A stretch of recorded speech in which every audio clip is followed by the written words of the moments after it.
শক্ত ছিল এই চরিত্রটা। তার কারণ হচ্ছে দুপাশে দুজন খুবই শক্তিশালী অভিনেত্রী, চূর্ণিদি এবং জয়া। এদের দুজনের মাঝে এই চরিত্রটা একটা ব্রিজ, যে এই চরিত্র দুটোকে মেলাচ্ছে। তার কারণ এই দুজন অর্ধাঙ্গিনী একই মানুষের, যে মানুষটা অসুস্থ, এবং এদের দুজনকে একটা কারণে এক হতে হবে। এক না হলে সমাধান হবে না গল্পটা। এই সমাধান করতে আসছে এই মাঝখানের একজন ব্যক্তি, মিডলম্যান, যে কিনা আমি, যে একটা ব্রিজ এই দুটো চরিত্রের মধ্যে। তো এরকম দুজন শক্তিশালী অভিনেত্রী, দুজন স্তম্ভের মতো দাঁড়িয়ে আছে এই ছবিতে, যাদের দুজনকে ভেবে এই গল্পটা লেখা। এবং আমার এই ব্রিজটা যদি একটুও নড়বড়ে হতো, তাহলে আমার ধারণা দর্শকের তো একটা জার্নি থাকে একটা চরিত্র থেকে আরেকটা চরিত্রে। সেই জার্নিটা হচ্ছে এই চরিত্র সুকান্তর যে ব্রিজটা, তার মধ্যে দিয়ে আমাকে বারবারই নজরে রাখতে হয়েছে এই দুজন স্তম্ভ, তাদের মাঝে যে ব্রিজ হয়েছি আমি, সেটা যেন শক্তপোক্ত রাখতে পারি।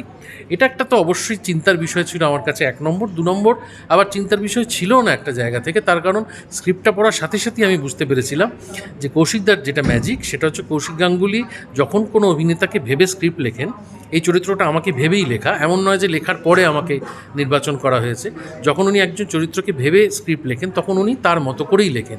সে কি ডেলিভার করতে পারে, তার শক্তি কোথায় বা তার দুর্বলতা কোথায়, এই সমস্তটা বুঝে স্ক্রিপ্ট লেখেন। একজন মাস্টার স্ক্রিপ্ট রাইটার কিন্তু তাকেই বলে, যিনি অভিনেতার এই বিষয়গুলো বুঝে লেখেন, এবং যে জায়গাটা উনি মনে করেন যে অভিনেতা সেইখানে পৌঁছতে পারছে না, উনি নিজে একজন অত্যন্ত বড় মানের অভিনেতা হওয়ার কারণে ছোট ছোট করে কানের সামনে এসে এমন কিছু টিপ দিয়ে যান যাতে করে অভিনয়টা সহজ হয়ে যায়। তাই একই সাথে সহজ এবং শক্ত ছিল এই চরিত্র। উতরোতে পেরেছি বলেই আমার মনে হয়, তার কারণ হচ্ছে যারা হলে ছবিটা দেখেছেন তাদের কখনই আলাদা করে এই চরিত্রটা আলাদা করে চোখে পড়ে না। সেটাই আমার লক্ষ্য ছিল, যেন এই দুজন স্তম্ভের মাঝে আমার চরিত্রটা আলাদা করে গুরুত্ব না পায়, কিন্তু এমনভাবে একটা মানে বহতা নদীর মতো থাকে তলা দিয়ে, যেন এই চরিত্রটা আছে অথচ খুব বেশি ছাপ ফেলছে না। সেটাই আমার লক্ষ্য ছিল এই চরিত্রটা করার সময়।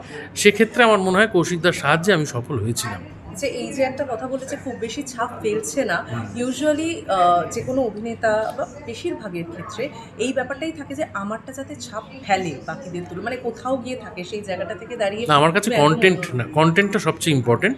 যে কন্টেন্টে আমার মনে হবে যে আমার চরিত্রটা ছাপ ফেলা দরকার, সেখানে আমি ডেফিনেটলি আলাদা করে স্ট্রেস দেবো এবং এমনভাবে অভিনয় করার চেষ্টা করব যাতে আলাদা করে সেটা একটা দাগ রেখে যায়। কিন্তু এই চরিত্রটার ক্ষেত্রে সেটা প্রয়োজন ছিল না। আমার মনে হয় বিষয়ের প্রয়োজনে অভিনয় করাটা বেশি জরুরি। আমি স্ক্রিপ্টটা পড়েই বুঝতে পেরেছিলাম যে এই চরিত্রটা এমনই একটা চরিত্র হতে হবে যাকে মানুষের ভালো লাগবে, কিন্তু আলাদা করে যেন বেশি ভালো না লাগে। কারণ মূল স্তম্ভ এরা দুজন এবং কৌশিক সেন এই ছবিতে। এই তিনজনের গল্প, এই তিনজনের গল্পের মধ্যে এই লোকটা কিন্তু প্রায় সমস্ত সিনেই ঢুকে রয়েছে, কিন্তু অনুচ্চারিতভাবে কে থাকতে হবে। তারপরে সেটাই লক্ষ্য ছিল এবং করেছি সেইভাবে। অসংখ্য ধন্যবাদ।